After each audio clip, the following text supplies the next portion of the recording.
Ayan mga bossing, happy Friday everyone, Himas Day tayo, Himas Day. Ayan si Kaya nagdi-detailing ng ating Innova.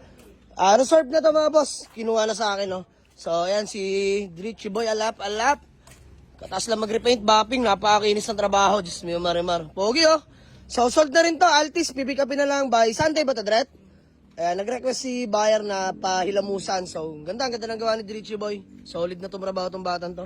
So ayan si Elburog, Moting Wassery. Dinidetail ng ating Avanza. All good sa to, Teng? Interior. Ano lang to?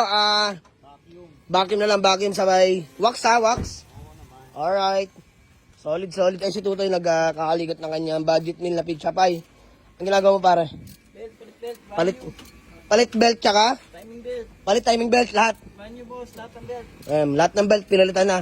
So, ito, ginagamit kasi ni Parin Tutoy ito mga bossing. Pero kung may kursunada mga boss, 80 mil lang to, negotiable ha. Naka-register to ya. All goods na to mga bossing. So, ayun lang mga boss. May mga available na unit. Mamaya magbablog ako mga bossing na available. So, update muna, Himas Day lang kami ngayon mga boss. Friday busy. Let's go. Ayan si Parin Jepoy, ginagawa yung wiper motor boy. Wiper motor, palit tayo ng carbon, palit tayo ng carbon brush. Palit ng carbon brush, wiper motor. Ayan si Boss D, bakod na pagod yo. So ayan, happy Friday mga boss, busy Friday tayo no. So sa mga gusto mag-walk-in, punta lang kayo sa garahe mga boss. Later on, upload daw ng available na units, let's go.